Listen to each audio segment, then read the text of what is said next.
तड़कापुर गांव में झुमरू नाम का नाई अपनी पत्नी शर्मीली के साथ रहता था। वो बड़ा ही आलसी किस्म का आदमी था और थोड़ा बेवकूफ भी, लेकिन शर्मीली बहुत ही समझदार और तेज दिमाग की थी। एक दिन झुमरू भागता हुआ घर आता है। क्या हुआ? ऐसे भागते हुए क्यों आ रही हो, जैसे तुम्हारे पीछे पागल कुत्ता पड़ गया हो? अरे अरे वो चौधरी के लोग मुझे पीटने के लिए आ रहे हैं। क्या कर दिया तुमने? मैं तो तंग आ चुकी हूँ तुम्हारी हरकतों से। मैंने क्या किया? मैंने तो कुछ भी नहीं किया। तो वो लोग क्या पागल हैं जो तुम्हें पीटने आ रहे हैं? तभी दरवाजे पर, अरे ओ झुमरू के बच्चे, बाहर निकल। क्या हुआ भाई जी, क्या बात है? कहाँ गया झुमरू का बच्चा? तुम्हें पता है वह चौधरी जी की हजामत बनाते बनाते सो गया और उसने बालों के साथ चौधरी के कान भी काट दिए। ओहो, ये तो बहुत बुरा हुआ भाई। अब गांव में लोग उन्हें कनकटा चौधरी कहेंगे। अपनी बकवास बंद करो। और कहाँ है वह झुमरू का बच्चा? भाई उसे माफ कर दो, अभी तो वो घर पर नहीं है। वापस आता है तो मैं खुद उसे लेकर चौधरी जी के पास आऊंगी और उनके बचे हुए कान, नहीं मेरा मतलब है बचे हुए बाल कटवा दूंगी। कोई जरूरत नहीं है उसे लेकर हमारे सामने आने की। चौधरी के नौकर वापस चले जाते हैं और झुमरू कुछ दिनों तक घर के बाहर नहीं निकलता। सुनते हो, आज 4 दिन हो गए हैं तुम काम पर नहीं गए। कुछ काम नहीं करोगे तो घर कैसे चलेगा? तुम तो जानती हो कि मुझे काम करना बिल्कुल पसंद नहीं है और रोज रोज मेरे पीछे काम पर जाने के लिए मत पड़ा करो। ठीक है, थोड़ी दिनों में भीख मांगने के लिए तैयार हो जाओ। भीख क्यों मांगूंगा मैं? क्योंकि घर में रखा सारा राशन खत्म हो जाएगा, फिर भीख मांगकर ही गुजारा करना पड़ेगा ना। तुम्हारे आलस की वजह से कोई तुम्हें काम नहीं देता, हर समय तुम्हें सिर्फ सोना होता है। अब मुझे नींद आती है तो सोऊंगा ही ना। मुझे समझ नहीं आता दुनिया में कौन सा ऐसा इंसान है जो खड़े खड़े सोता है। अपनी नींद की वजह से तुमने कितने लोगों से दुश्मनी मोल ले ली है, अब तो कोई हमारी मदद भी नहीं करता। झुमरू अपनी नींद की वजह से कितने ही लोगों के बाल काटते काटते कान काट चुका था और कितने लोगों की तो आधी मूछें ही उड़ा चुका था। अब लोग झुमरू को हजामत के लिए नहीं बुलाते थे। एक दिन राजा जी के यहाँ 12 साल बाद बेटा हुआ है। उन्होंने अपना खजाना खोल दिया है, गरीबों को दिल खोल कर दान दे रहे हैं। तुम एक काम करो, राजमहल चले जाओ, महाराज से कुछ मांग कर लाओ। क्या मांग कर लाऊं? अब ये भी क्या मैं ही बताऊं? खुद के पास भी थोड़ा दिमाग है कि नहीं, वही लगा लो ना। झुमरू राजमहल जाता है। महाराज, मुझे भी कुछ दान में दे दीजिए। क्या चाहिए तुम्हें, बोलो। आज हम मुंह मांगा दान दे रहे हैं। महाराज, ये तो मेरी पत्नी ने नहीं बताया, पर आप कुछ भी दे दीजिए जो आपको ठीक लगे। अरे तुम कैसे आदमी हो, मैं मुंह मांगा दान दे रहा हूँ, तुम्हें जो चाहिए वो मांगो। महाराज, मुझे क्या चाहिए? मुझे तो बस सोने के लिए थोड़ी जमीन मिल जाए। ठीक है। महाराज झुमरू को गांव के बाहर एक जमीन का टुकड़ा देते हैं और झुमरू खुशी खुशी घर वापस जाता है। आ गए तुम? क्या लाए हो महाराज से? जल्दी से दो, मैं कुछ खाने का इंतजाम करती हूँ। महाराज ने मुझे जमीन का टुकड़ा दिया है। हे भगवान, तुम्हारे पास अकल है कि नहीं? हम जमीन के टुकड़े का क्या करेंगे? ये तो तुम्हारी गलती है। मैंने तुमसे पूछा था कि महाराज से क्या मांगना है, तुमने ही मुझे कुछ नहीं बताया। तो तुमने महाराज से क्या कहा? मैंने उनसे कहा कि आप मुझे कुछ भी दे दीजिए। महाराज ने कहा कि वह मुंह मांगा ही नाम दे रहे हैं। वह बार बार मुझे ही पूछ रहे थे कि मुझे क्या चाहिए, इसलिए मैंने उनसे कह दिया तो मुझे तो जमीन पर सोने के लिए बस जगह चाहिए और महाराज ने मुझे जमीन का टुकड़ा दे दिया। हे भगवान, सिर्फ सोना और सोना ही तुम्हारी जिंदगी में है, इसके सिवा और कुछ भी नहीं। हमारे पास ना तो हल है ना खेत जोतने के लिए बैल, तो हम उस जमीन का क्या करेंगे? कैसे खेती करेंगे उस जमीन पर? तुम खुद चली जाती, तुमने मुझे क्यों भेजा? बस यही गलती कर दी मैंने जो तुम्हें महाराज के पास भेज दिया। शर्मीली बहुत समझदार थी, उसने ठान लिया था कि वो इस जमीन पर खेती करेगी। रात भर सोचने के बाद दूसरे दिन सुबह झुमरू को लेकर उस जमीन पर जाती है। मेरी बात ध्यान से सुनो जी, मैं जैसे जैसे करूंगी मुझे देखकर बस वैसे ही करते जाना और किसी से कुछ कहने की जरूरत नहीं है। ठीक है। शर्मीली और झुमरू जमीन पर इधर उधर घूमने लगते हैं जैसे वो कुछ ढूंढ रहे हों। जैसे ही एक राहगीर को देखते तो जमीन पर बैठ जाते। लोगों को ऐसा लगता कि वे दोनों उन्हें देखकर रुक गए। राहगीरों के साथ साथ नगर के 5 बड़े चोरों की नजर भी शर्मीली और झुमरू पर पड़ती है। ऐसा लगता है कि यह दोनों कुछ ढूंढ रहे हैं इस जमीन पर। तुम बिल्कुल ठीक बोल रहे हो, मुझे भी ऐसा ही लग रहा है, क्योंकि जब वे दोनों किसी को आते देखते हैं तो एकदम से रुक जाते हैं, मानो वह किसी दूसरे को ये नहीं बताना चाहते हैं कि वह दोनों क्या ढूंढ रहे हैं। काफी देर के बाद उनमें से एक चोर शर्मीली के पास आता है। क्या हुआ बहन, कुछ ढूंढ रही हो क्या? नहीं नहीं, मैं तो कुछ भी नहीं ढूंढ रही। अरे बहन, तुम मुझे बता सकती हो। अगर तुम बताओगी तो मैं भी तुम्हारा मदद करूंगा। शर्मीली पहले तो थोड़ी नानुकुर करती है, फिर चोर के बार बार कहने पर उसे बताती है। भाई, ये जमीन मेरे दादाजी की है। बहुत साल पहले उन्होंने इस जमीन में सोने और चांदी से भरा घड़ा कहीं पर दबा दिया था। उस जगह का सही पता बताने से पहले ही उनकी मृत्यु हो गई। मैं और मेरे पति उसी घड़े को ढूंढ रहे हैं, लेकिन आपकी बात किसी को मत बताना। हाँ बहन, तुम मुझ पर भरोसा कर सकती हो, लेकिन मुझे लगता है कि तुम्हें मजदूरों की सहायता से इस पूरे खेत को खोदना चाहिए ताकि आसानी से तुम्हें वह घड़ा मिल जाए। अरे हाँ, ये तो आपने बिल्कुल सही सलाह दी। आपका बहुत बहुत धन्यवाद भाई।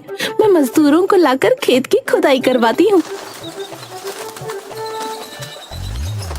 लेकिन अब तो अंधेरा होने वाला है बहन, तुम यह काम कल सुबह सुबह करवा लेना। आपने बिल्कुल सही कहा, मैं कल सुबह जल्दी मजदूरों के साथ आकर खेत की खुदाई का काम करवा लूंगी। वो दोनों घर वापस चले जाते हैं। वो चोर अपने बाकी 4 साथियों के साथ मिलकर पूरे खेत की खुदाई कर देता है, लेकिन उन्हें वहाँ कुछ नहीं मिलता। दूसरे दिन सुबह शर्मीली और झुमरू खेत पर वापस आते हैं। देखा तुमने, खेत की खुदाई हो गई है। तुम यहीं रुको और किसी से कोई बात मत करना, मैं अभी आती हूँ। शर्मीली गांव के बनिए के पास जाती है। सेठ जी, मुझे थोड़ा गेहूं उधार दे दीजिए। उधार तो दे दूं, तुम वापिस कैसे करोगी? तुम्हारा पति तो कुछ काम भी नहीं करता। मैं जानती हूँ, लेकिन कुछ समय बाद मैं इसका 3 गुना गेहूं आपको वापस कर दूंगी। शर्मीली उस गेहूं को जमीन पर बो देती है। कुछ समय बाद उम्मीद से ज्यादा अच्छी फसल होती है, लेकिन सभी चोरों की पूरी नजर शर्मीली और झुमरू पर होती है। गेहूं काटने के बाद शर्मीली सेठ को 3 गुना गेहूं वापस कर देती है और कुछ गेहूं बेचकर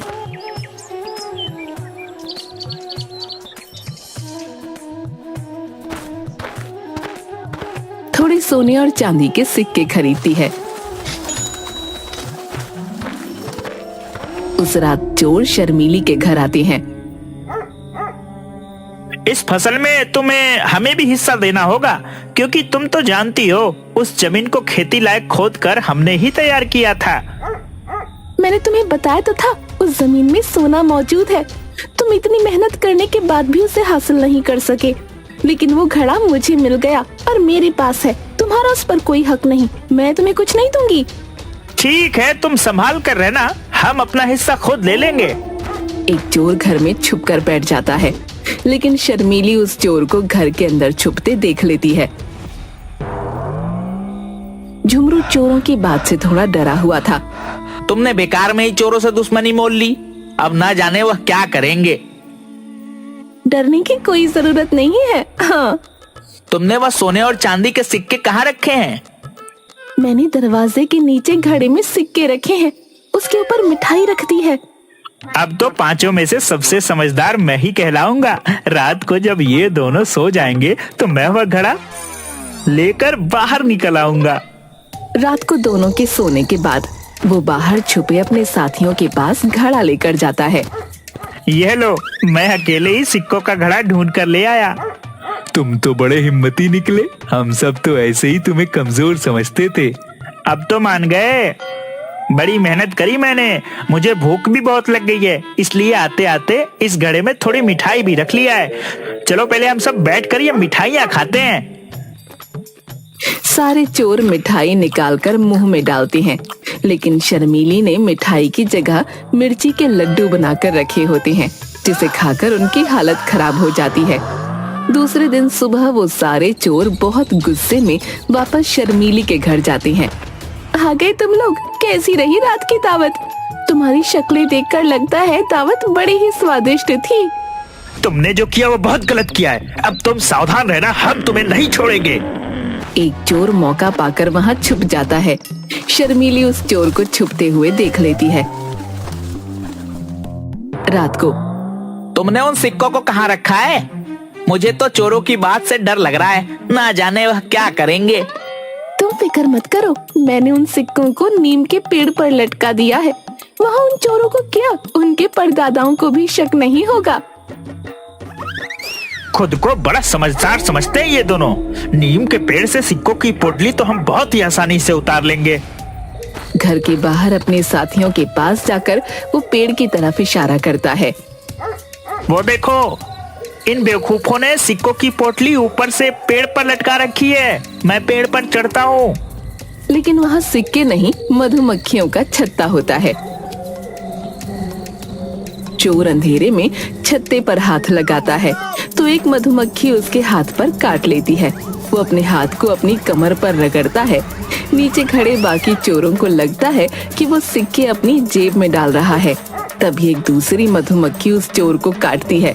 वो फिर से अपने हाथ को जोर से झटकता है। तुम ये जो कर रहे हो वो ठीक नहीं है। आज तक हमने जो भी चोरियां की हैं, वह सब मिल बांट कर लिया है। आज तुम बेईमानी कर रहे हो। मुझे किसी ने काटा। तभी दूसरी मधुमक्खी उसके सीने पर काटती है। चोर जोर जोर से अपना हाथ सीने पर मारने लगता है। नीचे खड़े चोरों को अब लगता है कि वो सिक्के अपनी ऊपर की जेबों में भर रहा है। हमारे साथ बेईमानी करने की सजा तुम्हें जरूर मिलेगी। रुक जाओ, मैं भी पेड़ पर चढ़ता हूँ। मधुमक्खी ने उसे भी काटा। उसने भी अपना हाथ अपनी कमर पर मारा। अरे कुछ तो शर्म करो, वह तो बेईमान हो ही गया था, तुम भी उसके साथ बेईमान हो रहे हो। सारे सिक्के नीचे लेकर आओ, जो होगा मिलकर बांटेंगे। दूसरा चोर कुछ बोलता उसके पहले ही दूसरी मधुमक्खी ने उसे काट लिया। उसने फिर से अपने हाथ को कमर पर रगड़ा, लेकिन नीचे खड़े चोरों को ऐसा लगा कि दूसरा चोर भी अपनी जेब में सिक्के भर रहा है। एक एक करके सारे चोर पेड़ पर चढ़ जाते हैं। रुक जाओ तुम सब के सब अपनी अपनी जेब में सिक्के भर लिए तुमने। अब बाकी के बचे हुए सारे सिक्के सिर्फ मेरे हैं और किसी के नहीं। वो पूरी ताकत से छत्ते पर हाथ मारते हैं, जिसकी वजह से मधुमक्खियां बुरी तरह से सबको काट लेती हैं और वो सब पेड़ से नीचे गिर जाते हैं। मुझे नहीं लगता कि अब वो पांचों चोर कभी हमारे घर की तरफ वापस आएंगे। लेकिन कुछ समय बाद घर के बाहर कुछ आवाज आने लगी। ये तो उन चोरों की आवाज है, ये फिर से वापस आ गए। लेकिन कोई बात नहीं, मैंने इन बेवकूफों को पहले भी चकमा दिया है और आज तो इनको सबक सिखा कर रहूंगी। उसने अपने पति की हजामत करने का उस्तरा हाथ में मजबूती से पकड़ा और खिड़की के पास खड़ी हो गई। एक चोर ने खिड़की से अंदर झांका तो शर्मीली ने उसकी नाक काट दी। खिड़की पर कोई नुकीली चीज टंगी हुई है, ध्यान से। एक एक करके सारे चोरों ने खिड़की से अंदर जाने की कोशिश की और शर्मीली ने सबकी नाक काट दी। सिर्फ एक चोर की नाक बच गई। वो किसी तरह अपने साथियों को लेकर वहां से हकीम के पास गया। मुझे लगता है कि अब ये चोर कभी वापस नहीं आएंगे, उन्हें काफी सजा मिल चुकी है। तुम सही कह रही हो, मेरे साथ रहकर समझदार हो गई हो तुम। दूसरी तरफ चोरों को ये समझ आ चुका था कि वो इतनी आसानी से शर्मीली से कुछ नहीं ले सकते, इसलिए वो भेष बदलकर राजा के पास उसकी शिकायत लेकर जाते हैं। महाराज, शर्मीली और झुमरू ने हमसे अपनी फसल का आधा हिस्सा देने की बात कहकर अपने खेत में खुदाई का काम करवाया, लेकिन बाद में जब फसल अच्छी हुई तो वह अपनी बात से मुकर गए। वह दोनों हमें फसल में कोई हिस्सा नहीं दे रहे। महाराज, आप हमें न्याय दिलाइए। शर्मीली और झुमरू को दरबार में बुलाया जाए।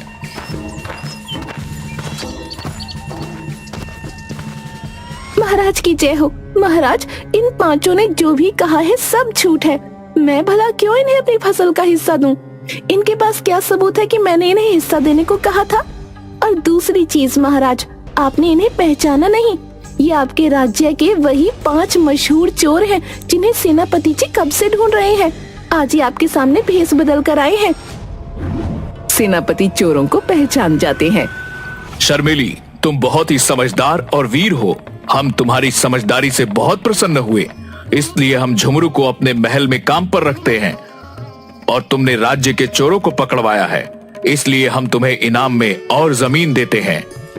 इस तरह अपनी सूझबूझ और हिम्मत से शर्मीली न सिर्फ चोरों को पकड़वाती है, बल्कि झुमरू को राजमहल में काम भी दिलवाती है और अपने घर की स्थिति को भी सुधार लेती है।